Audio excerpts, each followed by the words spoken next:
नमस्कार। क्या आप लोग यात्रा करना पसंद करते हैं? अधिकतर लोग यात्रा करना पसंद करते हैं। यात्रा करने से क्या फ़ायदा होता है?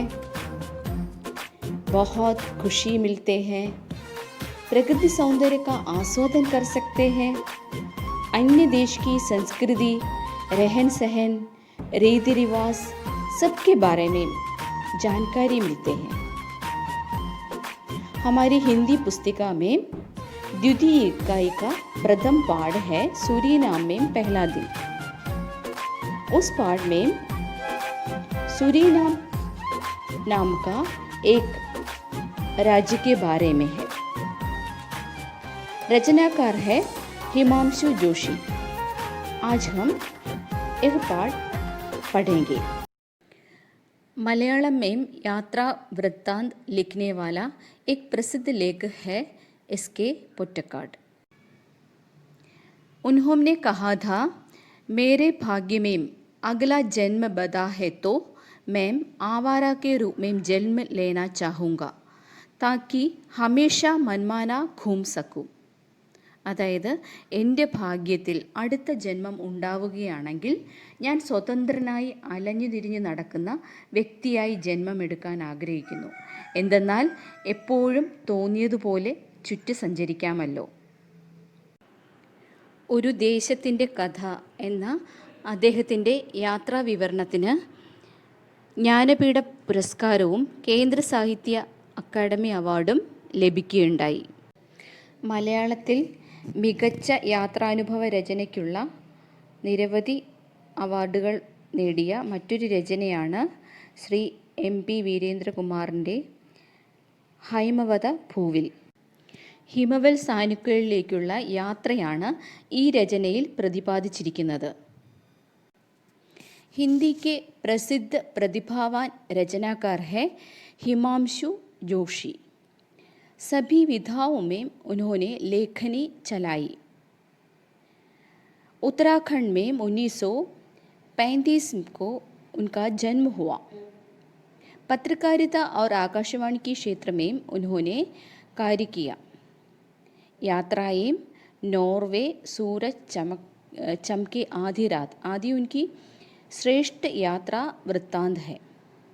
प्रस्तुत पाठ सूरीनाम में पहला दिन उनके एक യാത്രാ വൃത്താന്ത് है.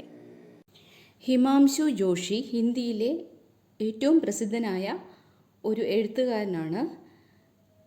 സാഹിത്യത്തിൽ വിവിധ മേഖലകളിൽ അദ്ദേഹം തൻ്റെ തൂലിക ചലിപ്പിച്ചിട്ടുണ്ട്. 1935 ഉത്തരാഖണ്ഡിലായിരുന്നു അദ്ദേഹത്തിൻ്റെ ജനനം. പത്രപ്രവർത്തനത്തിലും ആകാശവാണിയിലും അദ്ദേഹം ജോലി നോക്കി. യാത്രായേം, നോർവേ, സൂരജ് ചംകെ ആധി രാത് മുതലായവ അദ്ദേഹത്തിൻ്റെ ശ്രേഷ്ഠമായ യാത്രാ വിവരണങ്ങൾ ഉള്ള കൃതിയാണ്. സുരീനാമേം പെഹ്ലാ ദിൻ എന്ന ഈ പാഠം അദ്ദേഹത്തിൻ്റെ ഒരു യാത്രാ വിവരണമാവുന്നു. ഹിന്ദി ഭാഷയുടെ പ്രചാരത്തിനായി എല്ലാ വർഷവും വിശ്വ ഹിന്ദി സമ്മേളനം ലോകത്തിലെ ഓരോ ദേശത്തു വെച്ചും നടത്താറുണ്ട്. 7ാമത് ദേശീയ സമ്മേളനം സൗത്ത് അമേരിക്കയിലെ സുരീനാമിൽ വെച്ചായിരുന്നു നടത്തിയത്. ഹിമാംശു ജോഷി ഈ സമ്മേളനത്തിൽ പങ്കെടുക്കുവാനായി സുരീനാമിൽ പോയിരുന്നു. സുരീനാമേം പെഹ്ലാ ദിൻ എന്ന ഈ പാഠം അദ്ദേഹത്തിൻ്റെ സുരീനാമിൽ പോയതിൻ്റെ യാത്രാ വിവരണമാകുന്നു. हिंदी के प्रसिद्ध कवि श्री सुमित्रानंदन पंत जी ने कहा है, हिंदी हमारे राष्ट्र की अभिव्यक्ति का सरलतम स्रोत है. ഹിന്ദി നമ്മുടെ ഭാരതത്തെ പ്രതിനിധാനം ചെയ്യുന്ന ഏറ്റവും ലഘുവായ സ്രോതസ്സാകുന്നു. ഹിന്ദി നമ്മുടെ ഭാരതത്തെ പ്രതിനിധാനം ചെയ്യുന്നു.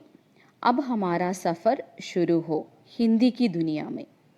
അതായത് സുരീനാമേ പെഹ്ലാ ദിൻ എന്ന ഈ പാഠത്തിൽ ഹിന്ദി ഭാഷയുടെ മഹത്വത്തെക്കുറിച്ചും വിവരിക്കുന്നുണ്ട്. സൗത്ത് അമേരിക്കയുടെ നോർത്തേൺ കോസ്റ്റിൽ, അതായത് വടക്ക് തീരപ്രദേശത്ത് സ്ഥിതി ചെയ്യുന്ന ഒരു ചെറിയ രാജ്യമാണ് സുരീനാം. ഡച്ച് ഗുയാന എന്നറിയപ്പെട്ടിരുന്ന സുരീനാം ഡച്ചുകാരുടെ അധിനിവേശ കോളനിയായിരുന്നു. നവംബർ 25, 1975 നെതർലാൻഡിൽ നിന്നും സ്വാതന്ത്ര്യം നേടി. നോർത്ത് അറ്റ്ലാന്റിക് സമുദ്രവും ഈസ്റ്റ് ഫ്രഞ്ച് ഗുയാനയും സൗത്ത് ബ്രസീൽ, വെസ്റ്റ് ഗുയാനയും സുരീനാമിൻ്റെ ബോർഡറിലുള്ള മറ്റു രാജ്യങ്ങളാണ്. സ്പാനിഷുകാരാണ് സുരീനാമിലെ ആദ്യത്തെ നിവാസികൾ. ഇടതൂർന്ന വനങ്ങളും കൃഷിസമ്പത്തുമായിട്ടുള്ള ഈ രാജ്യത്ത് നിരവധി വിദേശാക്രമണങ്ങൾ ഉണ്ടായിട്ടുണ്ട്. 17-ാം നൂറ്റാണ്ടോടുകൂടി ബ്രിട്ടീഷുകാരും ഡച്ചുകാരും ഈ രാജ്യത്തെ കൈവശപ്പെടുത്തി. ഇവർ തങ്ങളുടെ ലാഭത്തിനു വേണ്ടി കൃഷിയിടങ്ങളിൽ പണിയെടുപ്പിക്കുന്നതിനായി മറ്റു ദേശങ്ങളിൽ നിന്ന് ആളുകളെ സുരീനാമിൽ കൊണ്ടുവന്നിരുന്നു. ആഫ്രിക്കൻ അടിമകൾ, ഇന്ത്യക്കാർ, ചൈനക്കാർ, ജവാനീസ് തൊഴിലാളികൾ തുടങ്ങി ഒത്തിരി ഗോത്ര വംശക്കാരെ, എത്നിക് ഗ്രൂപ്പ്സിനെ സുരീനാമിൽ കൊണ്ടുവന്നു. 1873 ജൂൺ 5-നാണ് ആദ്യമായി ഭാരതത്തിലെ തൊഴിലാളികളെ സുരീനാമിൻ്റെ തലസ്ഥാനമായ പാരാമരിബോയിൽ കൊണ്ടുവന്നത്. 1873 മുതൽ 1916 വരെയുള്ള വർഷത്തിൽ ഭാരതത്തിൽ നിന്ന് ഏകദേശം 34,000 തൊഴിലാളികളെ 5 വർഷത്തെ കരാറടിസ്ഥാനത്തിൽ ജോലി ചെയ്യുന്നതിനായി സുരീനാമിൽ കപ്പൽ മാർഗം എത്തിച്ചു. കൂടുതൽ പേരും ബീഹാറിൽ നിന്നും ഉത്തർപ്രദേശിൽ നിന്നും ഉള്ളവരായിരുന്നു. പിന്നീടവർ ഭാരതത്തിലേക്ക് തിരിച്ചു വരാതെ സുരീനാമിൽ തന്നെ സ്ഥിരതാമസമാക്കുകയാണ് ചെയ്തത്.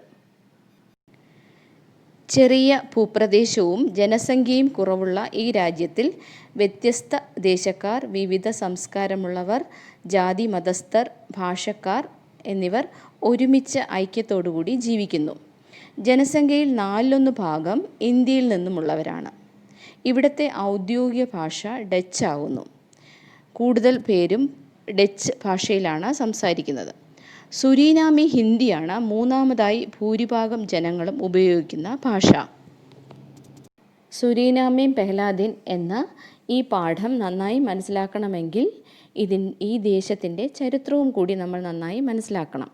ഇനി നമുക്ക് പാഠത്തിലേക്ക് കടക്കാം. सुरीनाम में पहला दिन। भूगोल की पुस्तकों में कभी पढ़ा था भूमध्यरेखीय प्रदेशों में भीषण गर्मी पड़ती है, प्रायः प्रतिदिन बारिश। इसलिए संसार में सबसे अधिक घने वन इसी क्षेत्र में पाए जाते हैं। ब्राज़ील की 93% भूमि गहरी हरियाली से आच्छादित है।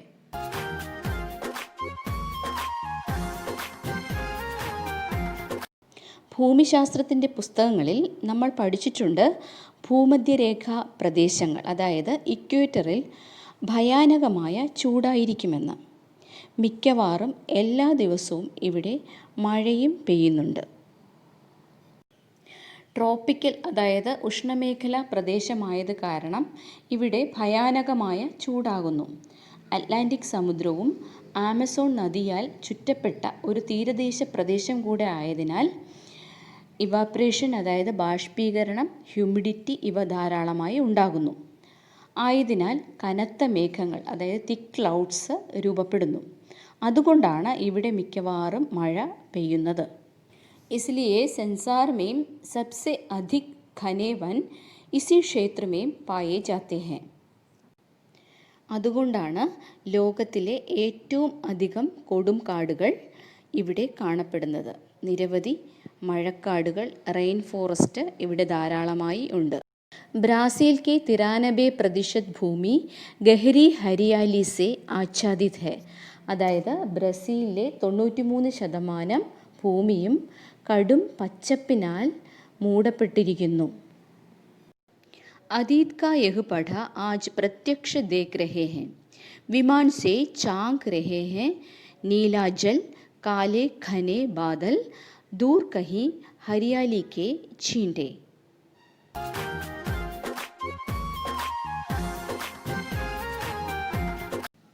പണ്ട് വായിച്ചത് ഇന്ന് പ്രത്യക്ഷത്തിൽ കൺമുമ്പിൽ കാണുകയായിരുന്നു.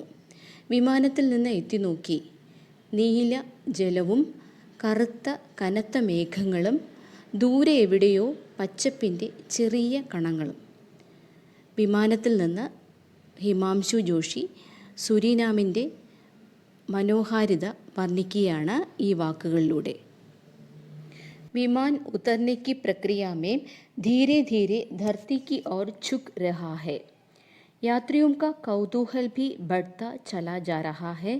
लगभग 20,000 किलोमीटर की लंबी यात्रा के पश्चात एक प्रकार के सुकून का एहसास.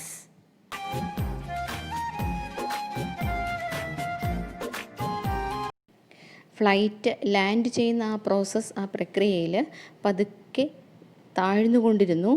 യാത്രക്കാരുടെ ആകാംക്ഷയും വർദ്ധിച്ചുകൊണ്ടിരുന്നു. സുരീനാം കാണാനുള്ള യാത്രക്കാരുടെ ആ ക്യൂരിയോസിറ്റി വർദ്ധിച്ചുകൊണ്ടേയിരുന്നു. ഏകദേശം 20,000 കിലോമീറ്റർ നീണ്ട യാത്രയ്ക്ക് ശേഷം ഒരു സന്തോഷത്തിൻ്റെ ഫീലിംഗ് എല്ലാവരുടെയും മുഖത്ത് കാണപ്പെട്ടു. പാഠത്തിൻ്റെ ബാക്കി ഭാഗം അടുത്ത വീഡിയോയിൽ പ്രതീക്ഷിക്കുക. ധന്യവാദം.